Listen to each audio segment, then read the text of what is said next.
Imagine you are the most powerful man in the world. You command the greatest army ever assembled. You rule from Britain to Egypt, from Spain to Persia. 50 million people call you emperor. Kings bow before you. Gods are named after you. Your face is on every coin in the known world, and tonight, you cannot get out of bed. Your body is shaking so violently that your attendants hold you down to stop you falling off the mattress. Your teeth are chattering, though the room is sweltering hot. Your skin is burning 105 degrees, and yet you cannot stop shivering. You are the emperor of Rome, and a mosquito has brought you to your knees. This was malaria. In the Roman Empire. A disease so embedded in Roman life, so deeply woven in the fabric of the ancient world, that Roman doctors named it after the bad air that rose from the swamps, malaria, bad air, a name we still use today. And today on Tees Charles, we are going to take you 2,000 years to the greatest empire the world had ever seen, and show you how real Romans, from the poorest farmer to the most powerful emperor, lived with this disease, fought this disease, were shaped by this disease, and how malaria, more than any army, more than any enemy, more than any weapon, may have done more bring down the Roman Empire than anything else in history. Welcome back to Tees Charles. We have traveled through some extraordinary stories together on this channel.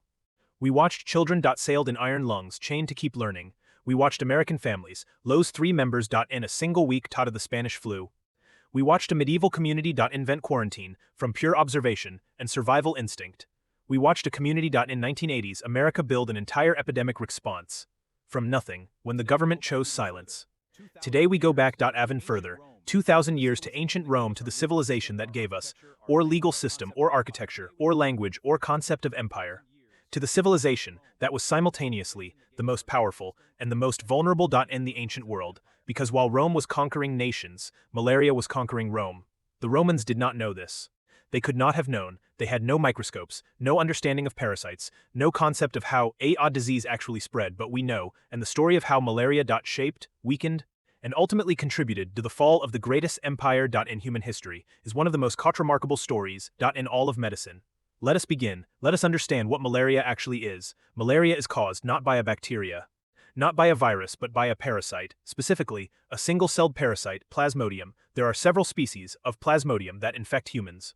The most deadly is Plasmodium falciparum, responsible for the most severe and fatal form of malaria. The parasite is transmitted through the bite of female Anopheles mosquitoes.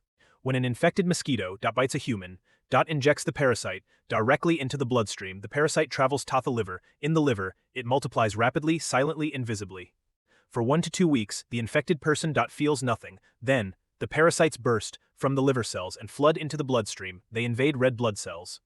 They feed on hemoglobin, the protein that carries oxygen in the blood. They multiply again, and then, in a synchronized explosion, millions of infected red blood cells burst simultaneously, releasing toxins into the bloodstream. This synchronized bursting is what causes the famous malaria cycle, the pattern of fever that Roman doctors observed and documented. In falciparum malaria, the worst kind, the cycle is irregular and unpredictable. The fever is brutal. The complications can include cerebral malaria, where the parasite affects the brain, causing seizures, coma, and death. In the ancient world, malaria killed quickly and efficiently. But it also did something subtle and more historically significant. It weakened. It did not always kill immediately. It could keep a person alive but diminished, functional but reduced, ruling but impaired. A Roman emperor with chronic malaria could still sign documents, still hold court, still issue orders, but his judgment might be clouded, his energy depleted, his temper shortened by years of cyclical fever. His decisions, the decisions that determined the fate of millions, made through the fog of a disease he could not name, could not cure, and could not escape. The Roman Empire and malaria were inseparable. The city of Rome itself, built in a river valley surrounded by marshes, was one of the most malaria-friendly environments in the ancient world. The Pontine Marshes, a vast swampy area south of Rome, were a breeding ground for Anopheles mosquitoes. Every summer, when temperatures rose and mosquitoes flourished, Rome experienced what ancient sources called the autumnal fevers. Roman citizens, who could afford it, fled to the hills during the summer months. The wealthy had concrete villas, specifically to escape the malaria season. The poor stayed, and the poor died at rates that historians are only now beginning to fully understand.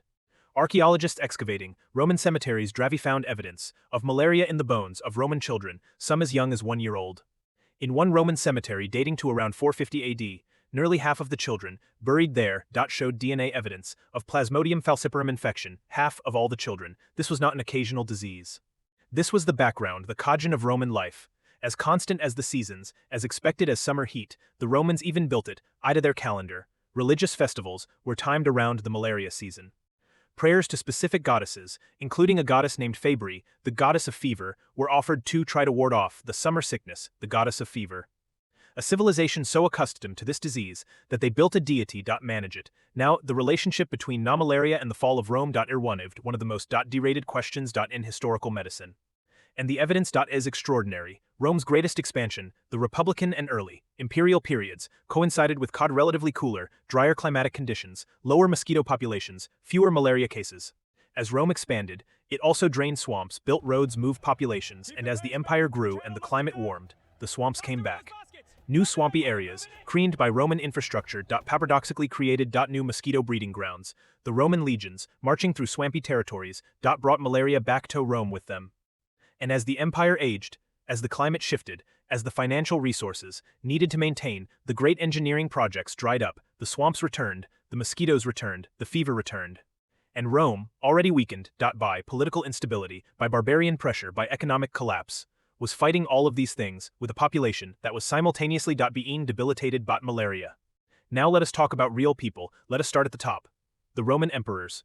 Emperor Augustus, the first Roman emperor, one of the most brilliant rulers in human history, suffered from malaria throughout his life. His physician, Antonius Musa, treated him with cold water baths, a treatment that probably made things worse, but the fact that we know about his illness at all is remarkable. Augustus ruled for 44 years despite chronic malaria. He managed the greatest empire in the ancient world, while dealing with repeated bouts of fever, weakness, and the cognitive fog that chronic malaria brings. Emperor Titus, who built the Colosseum, died at the age of 41. Ancient sources suggest malaria was a primary factor. Titus had ruled for only 2 years and 2 months, two of the great building projects of Roman civilization, the completion of the Colosseum, the construction of the Baths of Titus, were managed by a man who was fighting malaria throughout his reign. Now let us come down from the palace. Let us talk about an ordinary Roman soldier. We will call him Marcus. Marcus was a legionary, a foot soldier, in the Roman army. Around 150 AD, he was 23 years old, from a farming family. In northern Italy, he had signed up for 25 years of service. In exchange, at the end of those 25 years, he would receive Roman citizenship and a grant of land. His first major posting was to a garrison near the Rhine River, in what is now Germany. The Rhine Valley in summer was a mosquito heaven. Within his first summer of service, Marcus was struck by malaria. The shaking began at night, the fever came next, then the sweating. Then, 3 days later, just when he thought it was passing, it came back, the cycle over and over. Marcus could not fight, he could not march, he could barely stand. His commanding officer, who had seen this many times before, gave him the standard Roman treatment, artemisia, a bitter herb, rest, warm broth. The artemisia was actually partially effective, though no Roman understood why. We know why now. Artemisinin, derived from the artemisia plant, is still used in modern malaria treatment. The Romans stumbled onto the right answer, without knowing why it was the right answer. Marcus recovered. He served his 25 years, he received his land, he settled in a small farm in northern Italy, and every summer, for the rest of his life, the fever came back, not as bad as the first time, but it never fully left. Malaria is like that. The parasite can remain dormant in the liver, but awakening with each summer heat, a lifelong companion that Marcus never chose and could never fully escape. Now let us talk about Roman woman. We know about her from a medical text written by the physician Galen, who practiced medicine in Rome. In the 2nd century AD. Galen described a wealthy Roman woman, he does not give her name, who had suffered from what he called the tertian fever, a fever that returned every 3rd day, for 7 years of cyclical fever. 7 years of knowing that every 2 days, you would go to bed, well, and wake up shaking. Galen wrote that she bore it, with the dignity appropriate to her station, 7 years with dignity. That is strength, we do not have a name for. Now I want to describe what it actually felt like to have malaria in ancient Rome. The Romans were extraordinary observers of the disease. Even without understanding it, their medical texts give us vivid descriptions that modern malariologists recognize as completely accurate. It began with what the Romans called the cold stage. Despite the summer heat, the patient would suddenly feel bitterly cold, shaking uncontrollably, teeth chattering, curling into themselves for warmth that would not come. This stage could last an hour or two. Then, the hot stage, the cold would flip suddenly to heat, burning fever 104. 105 degrees, the patient would throw off every covering, desperate for cool air. The headache was blinding. Roman patients described it. Ease feeling that the skull was being squeezed from the outside, nausea, vomiting. Delirium in the worst cases, patients seeing things that were not there, and the weakness, the profound, total muscle weakness, that left patients unable to lift their arms. Then, the sweating stage, the fever would break. The patient would sweat profusely, soaking everything, and then feel a strange, exhausted relief, like being wrung out, empty of everything, but alive, and knowing, in 2 or 3 days, it would start again. The Roman philosopher Celsus wrote that malaria produced a great suffering of both body and spirit, not just the fever, the anticipation of the fever, knowing it was coming, counting the days, living in the spaces between the attacks, with the knowledge that the attacks would return. That is a particular kind of suffering that the Romans understood intimately and endured because they had no choice. Now, how did real Romans manage this disease? The Romans were remarkably sophisticated observers of malaria, even without any understanding of parasites or mosquitoes as vectors. They noticed the patterns. They noticed that people who lived near swamps got the fever more often. They noticed that the fever was worse in summer and autumn. They noticed that people who moved to higher ground, away from the low swamps, got sick less often. And they acted on these observations in practical ways that were genuinely effective. The wealthy built their villas on hilltops and in elevated areas. Not because they understood mosquito biology, but because they noticed that people on hilltops got fewer fevers. Roman city planning itself was influenced by malaria, without the Romans knowing it. The great Roman engineer, Vitruvius, specifically recommended that cities should not be constructed near marshy ground. He was wrong about the vapors, he was completely right about the marshy land. Roman engineering, specifically the drainage systems, and the great aqueducts, also played a role. Areas that were properly drained had lower malaria rates than areas without Roman infrastructure. Not because Romans knew they were fighting malaria, but because good engineering inadvertently reduced the swampy breeding grounds. Galen, the greatest physician of the Roman world, prescribed artemisia rest and good nutrition, which were genuinely helpful. Artemisinin, derived from artemisia, is still used in modern malaria treatment. The Romans stumbled onto the right herb 2,000 years before we understood why. And when a Roman family member fell sick with fever, the household gathered, slaves fanned the patient, reduced the heat, family members sat through the night, mongoring the fever, food and water were provided constantly. The communal nature of Roman household life created a natural care network around malaria patients that likely saved many lives through attentive nursing alone. And the Roman military developed perhaps the most sophisticated malaria management of the ancient world. Legions learned to avoid swampy camping grounds, sick soldiers were immediately removed from active duty. And military physicians kept records, careful detailed records, of fever patterns in different regions. These records gave Roman commanders something invaluable, a map of where the disease hit hardest. Malaria informed Roman military strategy in ways we are only now beginning to appreciate. Malaria did not just make Romans sick, malaria shaped history in ways that still affect the world today. As Rome's engineering infrastructure collapsed, as the money ran out to maintain the great drainage systems, the swamps returned, the Pontine marshes expanded again, the mosquitoes returned in greater numbers. The fever season became longer and more severe. The population of Rome, already under pressure from political chaos and economic hardship, was simultaneously being weakened by increased malaria exposure. A population fighting fever not work efficiently, cannot farm effectively, cannot maintain infrastructure, cannot defend borders. The collapse fed the disease fed the collapse.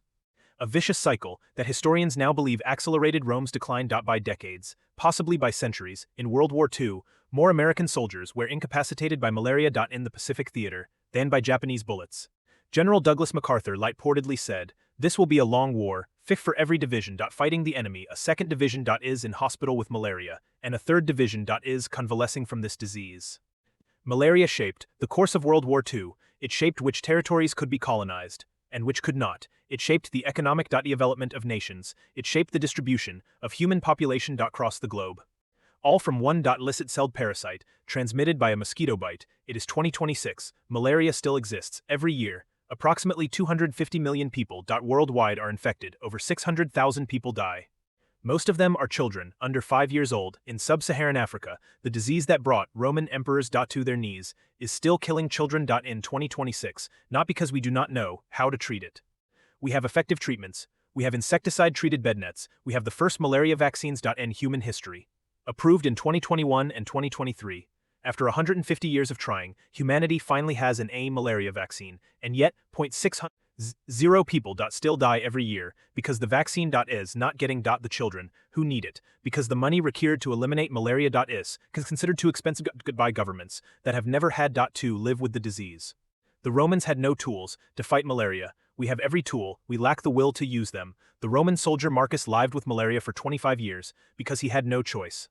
The children dying of malaria today have no choice either. But we have the science, we have the medicine, we have the vaccines. The question is whether we choose to use them. If today's episode reached you, if the image of the Roman emperor shaking with fever while still holding his empire together stayed with you. If the story of Marcus, the ordinary soldier who carried malaria 25 years, moved you. If the fact that 600,000 people still die from this every year angered you, leave a comment below. Tell me, which part of the malaria story surprised you most? Was it that Roman emperors suffered from the same disease as their poorest citizens? Was it that the Romans had accidentally used an effective treatment, without knowing why it worked? Was it that malaria may have helped bring down the Roman Empire? Or was it that 600,000 people still die from it every year in 2026? Tell me, please subscribe to Tees Charles, hit the notification bell, share this with one person. Next week, why it sucked to have heart disease as a woman in America, and how the medical system ignored half the population for decades until then. Stay strong, stay curious, and remember, it sucked, but they made it through. And so can you.